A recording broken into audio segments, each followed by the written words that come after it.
Tonton video ini sampai habis, baru issue tiket ke Jepang ya. Ada dua cara untuk mendapatkan visa ke Jepang. Yang pertama adalah dengan menggunakan fasilitas visa waiver, tapi ini hanya berlaku apabila paspor teman-temanku itu sudah merupakan e-paspor, yaitu paspor yang di bawahnya udah ada tanda chip seperti ini. Nah, kalau teman-temanku semua udah mendapatkan e-paspor, maka teman-temanku bisa menggunakan fasilitas ini. Nah, beberapa orang menyebut ini bebas visa, tapi menurut Bakui ini bukan bebas visa, karena pada dasarnya kita tetap diwajibkan untuk meregistrasi paspor kita terlebih dahulu ke kedutaan. Jadi, tidak sepenuhnya bebas visa seperti kalau kita pergi ke Malaysia atau Singapura.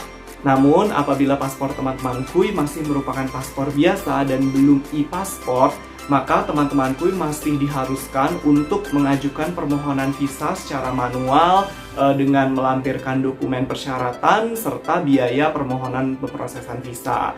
Nah, akan tetapi permohonan visa ini bisa ditolak, dan apabila ditolak, mohon maaf, maka uang permohonan visa tidak bisa di-refund. Untuk Bakui sendiri, Bakui sudah pernah mengajukan dengan dua metode ini, baik menggunakan e-paspor maupun yang biasa, dan dua-duanya approve. Nah, bagaimana sih tips dan triknya? Yuk, tetap lanjut nonton video ini sampai selesai ya. Oke, kita mulai dari e-paspor dulu kali ya, karena ini bener-bener gampang banget. Untuk teman-temanku yang udah punya e-paspor, maka selamat, teman-temanku berhak untuk mendapatkan fasilitas visa waiver ini. Nah, teman-temanku hanya perlu mempersiapkan paspor asli teman-temanku yang masih berlaku, yang begini ya, yang udah ada tanda chipnya begini. Nah, habis itu teman-temanku hanya perlu mengisi dokumen pernyataan sederhana yang bisa di-download dan teman-temanku print lalu isi. Nah, linknya Bakui taruh di description box ya.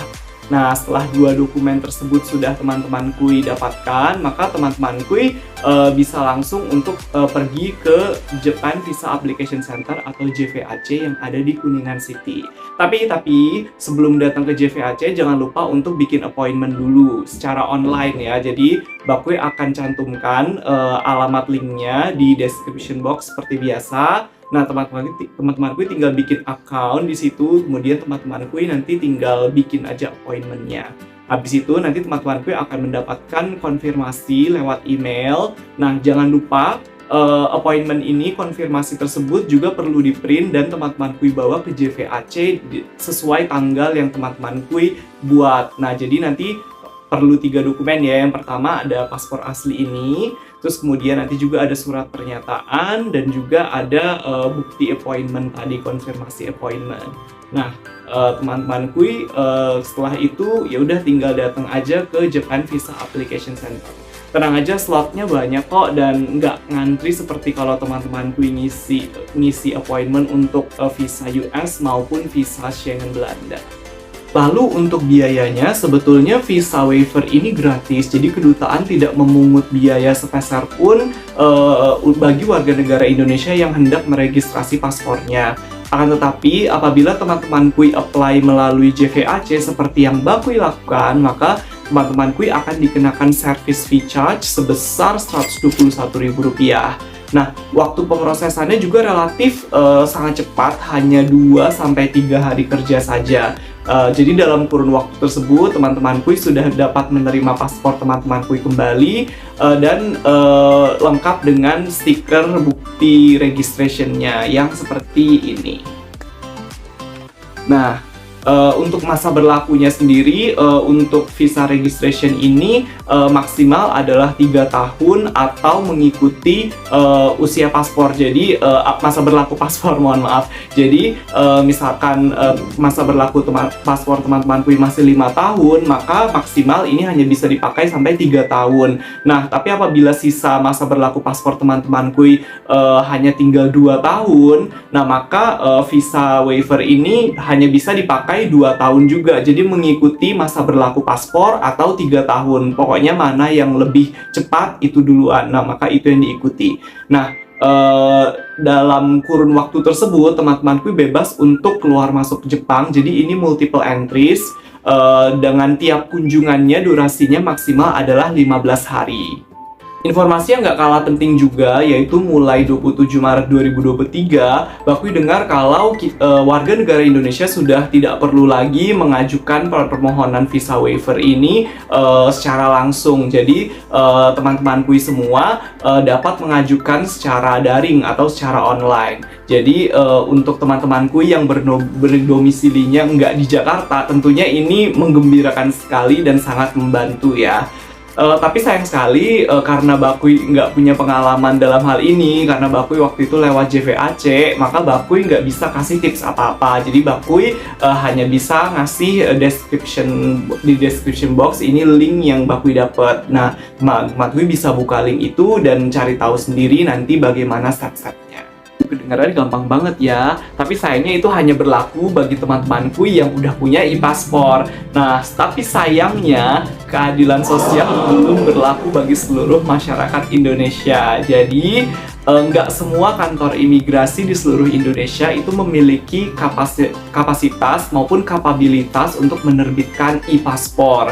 Jadi untuk teman-temanku yang paspornya masih paspor biasa, belum yang ada chipnya, teman-temanku masih harus mengajukan permohonan visa secara manual, secara tradisional, dan itu harus melampirkan beberapa dokumen pendukung yang akan Bakui bahas satu persatu selanjutnya.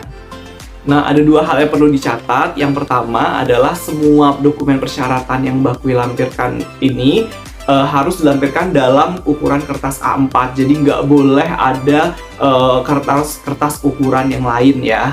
Kecuali ya paspor ya, memang dia nggak bisa diubah-ubah gitu. Nah, yang kedua adalah teman-temanku harus ingat bahwa pada saat melampirkan dokumen-dokumen ini jangan menggunakan staples ya, pakai aja paperclip. Jadi teman-temanku biasakan pakai paperclip. Jadi nanti apabila nantinya butuh di staples atau gimana, biar nanti petugas JVAC yang akan mengurus. Jadi yang penting teman-temanku submit dalam bentuk rapi dan nggak ada staplesan gitu. Selalu pakai paperclip. Untuk dokumen persyaratannya sendiri, apabila teman-temanku sempat nonton videonya Bakui yang tentang pengalaman buat visa Korea, mungkin teman-temanku akan sadar kalau sebenarnya secara garis besar dokumen yang disyaratkan itu mirip-mirip gitu. Nah, kita jabarin satu-satu ya. Yang pertama tentu aja adalah paspor asli. Jadi teman-temanku diharuskan untuk submit paspor asli teman-temanku, dan itu masa berlakunya harus minimal 6 bulan sejak kepulangannya teman-temanku dari Jepang gitu. Nah, bedanya dengan permohonan visa Korea adalah kalau permohonan visa Korea kan teman-teman diwajibkan untuk fotokopi semua halaman identitas dan riwayat perjalanan. Nah, tapi kalau untuk visa Jepang ini enggak, jadi cukup paspor aslinya aja. Nah, terus untuk visa Jepang ini, apabila teman-temanku bertanya apakah butuh melampirkan paspor lama yang udah masa habis berlakunya atau enggak, nah jujur Bakui nggak ada pengalaman untuk itu, karena pada saat itu Bakui paspornya cuman itu paspor pertama Bakui, jadi ya udah Bakui submit aja gitu. Nah, tapi apabila teman-temanku punya paspor lama yang udah masa habis berlaku, yang sudah habis masa berlakunya, maaf. Nah, teman-temanku bisa lampirkan aja gitu. Jadi apabila nanti dibutuhkan, teman-temanku udah bawa. Kemudian dokumen yang kedua adalah formulir permohonan visa wisata. Nah, ini teman-temanku cukup unduh aja dan isi. Untuk linknya Bakui akan taruh di description box ya. Kemudian untuk persyaratan yang ketiga adalah pas foto ukuran 4,5 x 3,5 cm. Nah, teman-temanku bisa datang aja ke studio foto. Mereka udah pada tahu karena visa Jepang ini termasuk visa yang ya lumayan sering di-apply lah sama warga negara Indonesia. Jadi mereka udah paham lah persyaratannya itu kayak gimana. Nah, ketentuannya itu memang dituliskan maksimal diambil 6 bulan terakhir, tapi kalau ya fisik teman-temanku nggak banyak berubah dalam kurun waktu 6 bulan itu, ya udah submit yang ada aja gitu sih. Yang perlu dicatat hanya ukurannya sama backgroundnya harus warna putih gitu. Nah, nanti pas foto ini akan ditempelkan di formulir. Nah, tapi saran Bakui, teman-temanku jangan langsung tempelin aja. Jadi teman-temanku taruh aja di paperclip, dilampirin sama formulirnya nanti, biar nanti petugas yang ada di JVAC yang akan menempelkannya untuk mengurangi kesalahan. Kemudian untuk dokumen persyaratan yang keempat itu adalah fotokopi KTP, sederhana aja, fotokopi depan belakang di kertas ukuran A4. Jadi dalam satu permukaan gitu. Nanti contohnya akan Bakui lampirkan ya. Kemudian untuk persyaratan yang kelima itu adalah surat keterangan bekerja atau belajar. Nah, untuk teman-temanku yang masih mahasiswa itu bisa minta ke Birpen, tapi untuk teman-temanku yang udah bekerja bisa minta ke HRD. Nah, untuk surat ini itu harus yang asli, dicap basah, dan juga ada tanda tangannya juga harus asli, dan juga harus ini tercantumkan siapa yang menandatangani, jabatannya apa, dan jangan lupa harus ada kontak yang bisa dihubungi, entah itu alamat, nomor telepon, maupun email. Terutama nomor telepon sama email sih, jadi supaya dari kedutaan apabila mau memverifikasi itu bisa mudah dari sisi mereka gitu sih. Kemudian untuk dokumen persyaratan yang keenam itu adalah bukti tiket keluar masuk Jepang. Nah, jadi teman-temanku yang ingin apply visa Jepang ini diwajibkan untuk sudah memiliki tiket PP ke Jepangnya. Jadi nggak cuma tiket berangkat tapi juga tiket pulangnya. Nah, pada saat itu Bakui tiketnya udah issued sih kebetulan. Jadi karena lagi promo, lagi murah, ya udah Bakui langsung issued terus apply visanya. Untungnya aja di approve, jadi tiketnya nggak angus. Nah, mungkin teman-temanku ada yang bertanya, emang itu harus sudah dibayar penuh ya atau boleh yang dummy dan sebagainya gitu. Nah, Bakui nggak kurang tahu jujur, tapi ada beberapa orang yang Bakui nonton di YouTube maupun di blog artikelnya, artikel blognya itu mereka di approve aja gitu. Jadi ya mungkin bisa, tapi Bakui nggak punya pengalaman, jadi Bakui nggak bisa merekomendasikannya juga kayak gitu. Nah, terus kemudian tapi yang Bakui bisa pada saat itu pengalaman Bakui adalah Bakui juga lampirkan bukti booking akomodasi. Jadi Bakui udah booking beberapa akomodasi yang di Jepang, itu udah issued juga. Jadi Bakui juga melampirkan itu. Nah, mungkin teman-temanku bisa melampirkan itu juga gitu sebagai bukti bahwa teman-temanku waktu ke Jepang ini udah ada akomodasinya gitu, dan teman-temanku nggak berniat ilegal atau gimana kayak gitu sih. Nah, walaupun sebenarnya bukti akomodasinya itu ya Bakui nggak bener-bener nginep di sana. Bakui cuman book untuk apply visa, kemudian yang free cancellation tentu aja. Terus nanti waktu visanya udah di approve, ya udah Bakui akan cancel dan baru bikin itinerary yang sebenarnya kayak gitu.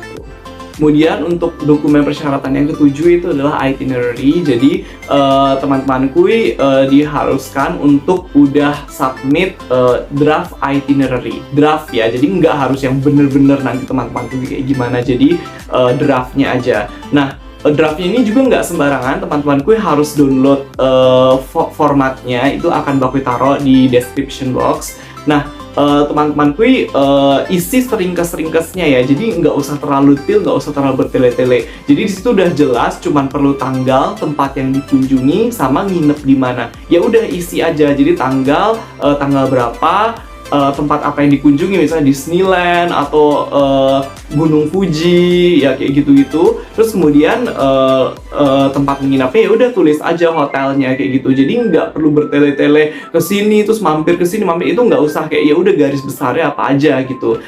Terus kemudian teman-temanku nggak harus yang strict gitu loh. Maksudnya kayak kalau misalkan teman-temanku niatnya ini tanggal ini baru datang, karena datangnya malam, itu gimana gitu. Kalau waktu itu Bakui nyampenya juga malam, ya udah tulis aja arrived, rest in the hotel, udah gitu aja gitu. Jadi kayak bikin seringkes-ringkesnya, karena kalau terlalu bertele-tele itu malah akan ngeribetin teman-temanku dan juga orang-orang di kedutaan gitu. Mereka nggak punya waktu juga kan untuk ngecek satu-satu. Mereka cuman ngeliat aja secara garis besar gitu, ini masuk akal apa enggak, dan nanti dokumennya apakah mencukupi apa enggak, kayak gitu aja sih. Bahkan waktu itu Bakui itinerary-nya juga bukan yang asli, jadi ya Bakui cuman draft aja gitu, cuman keliling Tokyo doang gitu. Padahal sebenarnya ya Bakui kemana-mana di sana. Jadi ingat, bikin sesimpel-simpelnya. Kemudian untuk dokumen yang ke-8 itu adalah dokumen resmi yang dapat membuktikan hubungan kekeluargaan. Jadi misalkan teman-temanku datang berdua nih sama istri, ya udah bisa lampirin buku nikah atau juga kartu keluarga gitu. Tapi untuk teman-temanku yang solo traveling, ya tinggal lampirin kartu keluarga aja gitu. Jadi udah dibikin sederhana aja, karena ini sebenarnya tujuannya untuk sebagai bukti kalau teman-temanku itu nggak datang membawa orang asing untuk kerja ilegal atau gimana gitu. Jadi mereka ingin memastikan bahwa teman-temanku ini punya hubungan gitu loh, dokumennya gitu. Jadi ada dokumennya dan memang membuktikan bahwa mereka berhubungan gitu. Jadi ini untuk mengurangi resiko dari imigran gelap dan perdagangan manusia gitu aja. Nah, kemudian untuk dokumen persyaratan yang terakhir, yaitu yang ke-9, itu adalah dokumen finansial, bukti finansial. Nah, ini pasti yang jadi gongnya, yang teman-temanku akan bingung berapa sih yang harus dilampirkan gitu, minimal saldonya berapa gitu. Nah, lagi-lagi nggak ada, ini ya prinsip kewajaran, semua ditentukan sama tiket teman-temanku udah issued atau belum, itinerary-nya masuk akal apa enggak, bookingannya udah issued apa belum, udah dibayar apa belum, kayak gitu. Jadi ya ini pakai prinsip kewajaran, ada yang ngitung 1,5 juta dikali lama jumlah hari, terus kemudian ada yang menambahkan juga dengan buffer dan sebagainya gitu. Nah, kalau Bakui sendiri pada saat itu ya Bakui yang berangkat 4 orang sekeluarga, Bakui datang 4 orang, dan yang melampirkan rekening koran hanya 2 orang, dan rata-rata saldonya tuh ya nggak banyak-banyak gitu, kayak ya let's say ya 20 sampai 30 gitu ya misalkan. Nah, itu untuk 4 orang dan untuk perjalanan selama 10 hari gitu. Nah, silakan teman-temanku simpulkan sendiri. Jadi untuk kondisi teman-temanku, tripnya teman-temanku kira-kira masuk akalnya seberapa, dan masuk akalnya itu nggak yang bersifat orang per orang gitu ya. Maksudnya kayak mungkin bagi teman-temanku itu masuk akal, tapi bagi orang lain itu ngepres gitu. Jadi kayak ya sewajarnya aja, yang karena teman-temanku nggak mungkin kan datang ke Jepang wisata sampai jual tanah. Ada yang sampai ngelampirin deposito, kayak buat apa? Kayak emang jalan-jalan sampai harus lepas deposito gitu, sampai harus pakai deposito atau harus jual rumah. Ada yang ngelampirin bukti kepemilikan tanah dan sebagainya. Menurut Bapak itu nggak make sense ya, karena kayak malah akan jadi pertanyaan, jangan-jangan itu asetnya dijual untuk modal hidup baru di Jepang gitu kan. Nah, jadi ya bikin wajar-wajar aja. Dan untuk yang mahasiswa nggak usah minder. Jadi kayak karena mahasiswa itu kan ya wajar lah kalau saldo rekening korannya sedikit ya, tapi kan ada surat keterangan belajarnya. Apalagi kalau teman-temanku bisa melampirkan rekening koran orang tua, udah kayak itu udah aman gitu. Nah, jadi ya lagi-lagi semua balik ke kondisi teman-temanku dan gimana nanti travelingnya gitu. Jadi sekali lagi pakai prinsip kewajaran. Itu aja tips dari Bakui.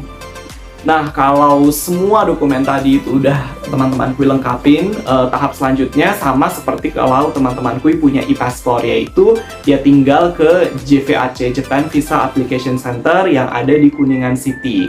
Nah, bedanya ya kalau visa waiver tadi mungkin teman-temanku bisa lewat online ya, tapi kalau ini nggak bisa, harus lewat JVAC dan nggak bisa langsung ke kedutaan ya. Jangan lupa untuk bikin janji temu dulu, dan untuk yang visa manual ini Bakui sarankan teman-temanku untuk bikin janji temu yang jauh-jauh hari lah, karena untuk visa Jepang ini yang manual itu masih cukup banyak yang pakai gitu. Jadi masih ada antriannya dibanding dengan visa waiver. Berarti lebih banyak WNI yang masih paspor yang lama, yang biasa, bukan paspor yang chip, daripada paspor yang chip gitu. Nah, terus mereka juga lebih lama kan prosesnya, karena harus verifikasi dokumen, kayak diliatin, dicek-cekin udah bener apa belum. Jadi kayak ya antrinya lebih lama. Jadi Bakui sarankan kalau teman-temanku yang pakai prosedur ini, ya teman-temanku harus spare waktu lebih lama dan agak sedikit effort untuk datang ke JVAC. Nah, selanjutnya untuk lama waktu pemrosesan itu teman-temanku kurang lebih 4-5 hari kerja, dan tiap-tiap prosesnya itu teman-temanku akan dapat notifikasi lewat email dan juga SMS. Sedangkan untuk biayanya nanti Bakui lampirin aja linknya di description box ya. Oke, udah itu aja sih sebenarnya pengalaman yang ingin Bakui sampaikan terkait pengurusan visa Jepang. Nah, menurut Bakui sendiri, pembuatan visa Jepang ini relatif mudah dan juga jelas gitu loh flow-nya, clear. Nah, karena mungkin karena Jepang itu masih negara Asia juga, terus habis itu mereka juga udah familiar juga sama orang Indonesia gitu, karena udah banyak WNI yang ke Indonesia, pabrik-pabrik Indonesia, perusahaan-perusahaan Jepang juga banyak yang ada di Indonesia gitu. Jadi kontaknya udah erat banget, udah kenal satu sama lain gitu. Jadi Jepang juga udah terbiasa lah dengan warga negara Indonesia gitu. Jadinya mereka udah tahu, oh Indonesia ini negaranya udah berkembang banget, udah yang kelas menengahnya udah banyak yang pergian ke luar negeri juga, udah bukan negara dunia ketiga yang zaman dulu yang masih miskin-miskin kesannya gitu, yang untuk makan aja susah sampai harus ilegal ke luar negeri gitu. Mungkin masih ada beberapa gitu kan yang kesulitan di dalam negeri sehingga harus ke luar negeri untuk mendapatkan penghidupan yang lebih baik, tapi jumlahnya nggak seberapa dibandingkan dengan total populasi. Jadi secara persentase resikonya sebenarnya kecil gitu. Nah, negara Jepang ini mungkin udah termasuk negara yang udah menyadari hal itu. Jadi ya proses pembuatan visa turisnya juga jadi kayak ya gampang aja, relatif gitu sih.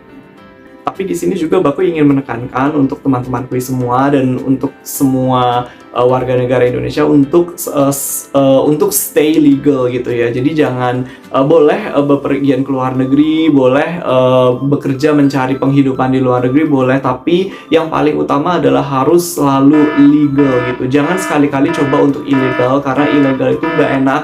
Hidupnya teman-temanku akan selalu nggak tenang, akan selalu was-was, pokoknya akan meresahkan lah, nanti akan menyulitkan juga ke depannya, dan nggak bagus juga kan untuk citra negara kita gitu loh. Jadi Bakui berharap teman-temanku itu bisa untuk selalu legal gitu apabila hendak bepergian, hendak mencari penghidupan di luar negeri gitu, sehingga negara-negara lain pun akan semakin percaya kepada warga negara Indonesia, dan mungkin kedepannya akan memberikan kemudahan lagi gitu loh. Jadi mungkin udah nggak perlu visa waiver lagi, jadi udah langsung bebas visa aja kayak warga negara Malaysia, warga negara Singapura yang udah bebas keluar masuk Jepang tanpa harus mengurus dokumen-dokumen apapun. Oke, gitu aja sih konten untuk hari ini. Semoga bermanfaat untuk teman-temanku semua. Untuk yang hendak atau sedang mengajukan visa Jepang, tetap semangat. Selalu tungguin aja kabarnya. Semoga akan mendapatkan kabar yang baik sehingga bisa segera liburan ke Jepang. Dadah!